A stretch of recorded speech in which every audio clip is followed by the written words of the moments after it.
Olá pessoal, boa noite, sejam bem-vindos ao canal Microbiologia no Ponto. Eu sou o João Paulo, é um prazer ter vocês aqui. Hoje a nossa aula vai dar continuidade ao tema moléculas biológicas importantes, falando das moléculas inorgânicas, especificamente de ácidos, bases e sais. Então hoje é a parte 2, lembrando que a parte 1 a gente tem disponível aqui no canal e que fala especificamente da água. Eu trouxe para vocês aqui dois objetivos. O primeiro deles é compreender como ácidos, bases e sais se dissociam e como isso implica nas atividades celulares. Então entender a importância dos principais íons, quando eles se dissociam dentro da célula, quais os principais íons formados. No caso do ácido, a presença dos íons hidrogênio, no caso das bases, a presença do íon hidróxido, e como que isso vai estar relacionado às diversas funções que as células vai ali realizar, ok? Lembrando que esses íons, eles são essenciais assim, para o metabolismo energético dos micro-organismos como um todo. O outro objetivo é entender a importância de tampões no equilíbrio ácido-base nas células microbianas. Então você tem um micro-organismo realizando ali constantemente tem a chegada de nutrientes no micro-organismo, tem a produção de excretas, então ora o meio é ácido, ora o meio é básico. Difícil você manter ali um equilíbrio constante de ácido-base. E aí o papel dos tampões naturais, tampões utilizados nos meios de culturas, para que você tenha condições ali da célula realizar o seu papel, ok? Bem, primeiramente nesse slide agora, trazer a definição do que seria um ácido e do que seria uma base, ok?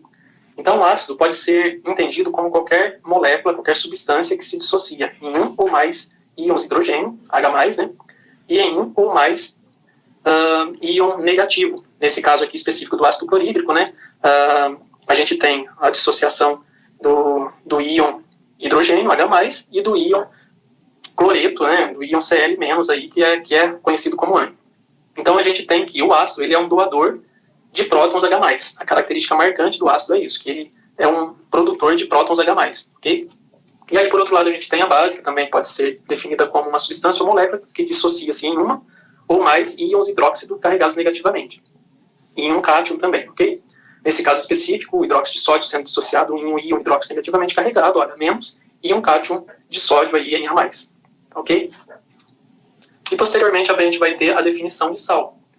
A definição de sal seria a dissociação, uma substância ou molécula que se dissocia, gerando um íon positivo e um ânion negativo. Nesse caso aqui do cloreto de sódio, gerando um íon Na+, e um ânion Cl- aí no meio aquoso.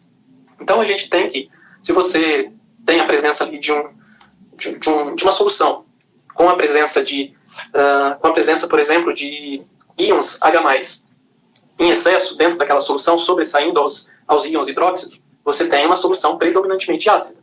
Se você tem, por outro lado, a presença do íon hidróxido sobressaindo a presença do íon hidrogênio, você tem a presença ali básica de uma basicidade dentro daquela solução.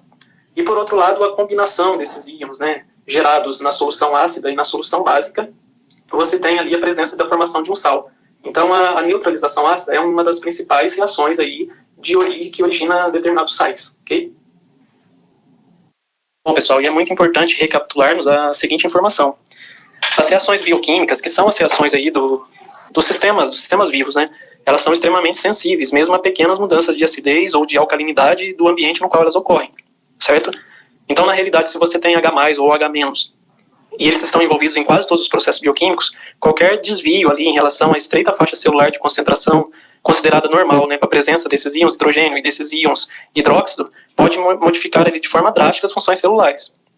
Então, a gente deve sempre considerar que a razão ácido-base, ela é continuamente formada em um organismo e ela deve ser mantida em equilíbrio, tá ok? Bom, daí a gente traz a importância dessas substâncias ácidas, básicas e dos sais, propriamente ditos. Então, são compostos que vão estar agindo ali em relação aos fatores necessários para o crescimento bacteriano. Por exemplo, se você tem um micro-organismo realizando as suas atividades metabólicas, então, ora ele vai realizar, vai chegar ali alimentos que sejam mais ácidos, ora ele vai realizar, excretar ali determinados compostos mais básicos ou mais ácidos. Então, a flutuação que ocorre naturalmente dentro ali do metabolismo do micro-organismo, ela vai ser regulada por essa questão ácido-base, a importância de se ter um equilíbrio ali entre ácido-base, principalmente devido aos tampões, fosfatos presentes naturalmente nesses micro-organismos. Em relação aos sais, a gente tem principalmente a questão da pressão osmótica, manter um equilíbrio ali de sais entre o meio interno e o meio extracelular. Então, isso vai ser fundamental para que a maquinaria bioquímica ali do micro-organismo realize suas funções vitais para todas as funções ali necessárias para o crescimento, para a reprodução, para a replicação do micro-organismo em si. E só lembrando, né, que alguns micro-organismos também desenvolvem a determinadas condições de pH, como por exemplo bactérias acidófilas que crescem em pH muito ácidos. Você tem outras bactérias que comumente vivem em sais. Então depende também do tipo de micro-organismo que você tem em pH, né, que ela vai variar de 0 a 14. Então você tem a condição de neutralidade em pH próximo a 7, né, em 7 até 7,5, até mais ou menos 6,5, você tem uma condição de neutralidade. Abaixo desse valor você tem uma condição mais ácida mesmo, né, e acima desse valor de 7,5 você tem uma condição básica, ok?